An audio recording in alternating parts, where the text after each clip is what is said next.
বর্তমান সরকারের দিক নির্দেশনায় সুন্দরবনের সক্রিয় সকল বনদস্যু বাহিনী নির্মূল এবং উপকূলীয় অঞ্চলে নিরাপত্তা নিশ্চিতকরণের লক্ষ্যে বাংলাদেশ কোস্টগার্ডের নেতৃত্বে operation restore piece in Sundarban এবং অপারেশন ম্যানগ্রোভ শিল্ড নামে দুটি বিশেষ অভিযান পরিচালনা করে বিপুল পরিমাণে অস্ত্র ও গোলাবারুদ সহ ৪৫ জন বনদস্যুকে আটক করা হয়। এ সময় দস্যুদের হাতে জিম্মি থাকা মোট ৪২ জনকে জীবিত উদ্ধার করে প্রয়োজনীয় চিকিৎসা সহায়তা প্রদান শেষে নিরাপদে তাদের পরিবারের নিকট হস্তান্তর করা হয়।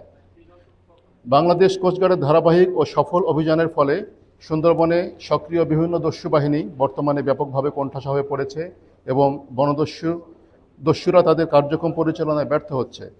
এ প্রেক্ষিতে গত ১৩ জুলাই ২০২৬ সোমবার বিকাল ৫টায় বাগেরহাটের মংলা থানাধীন সুন্দরবনের চরপটিয়া খাল সংলগ্ন এলাকায় ছোট জাহাঙ্গীর বাহিনীর প্রধান জাহাঙ্গীর শেখ সহ সর্বমোট ২৭ জন সক্রিয় ডাকাত সদস্য কোস্টগার্ডের নিকট আত্মসমর্পণ করে।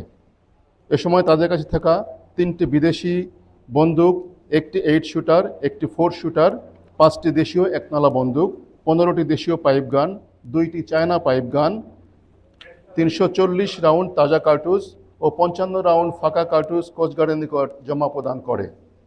আত্মসমর্পণকারী ডাকাত জাহাঙ্গীর শেখ ও তার সহযোগীরা খুলনা এবং বাগেরহাট জেলার বাসিন্দা।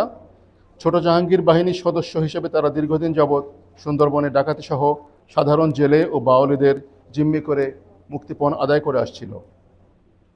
জব্দকৃত অস্ত্র, গোলাবারুদ ও আত্মসমর্পণকারী ডাকাতদের পুনর্বাসনের ব্যবস্থা সহ পরবর্তী আইনানুগ কার্যব্যবস্থা গ্রহণের কার্যক্রম প্রক্রিয়াধীন রয়েছে। সুন্দরবনের সকল সক্রিয় বনদস্যুকে বাংলাদেশ কোস্টগার্ডের নিকট আত্মসমর্পণ করে স্বাভাবিক জীবনে ফিরে আসার আহ্বান জানাচ্ছি। আত্মসমর্পণকারীদের ঊর্ধ্বতন কর্তৃপক্ষের মাধ্যমে পুনর্বাসনের সুযোগ দেওয়া হবে। অন্যদিকে যারা অপরাধমূলক কর্মকাণ্ড অব্যাহত রাখবে তাদের বিরুদ্ধে সরকারের জিরো টলারেন্স নীতির আলোকে কঠোর আইনানুগ ব্যবস্থা গ্রহণ করা হবে।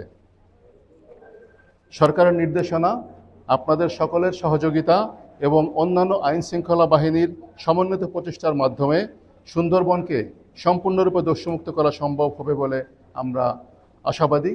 সকলকে অনেক ধন্যবাদ।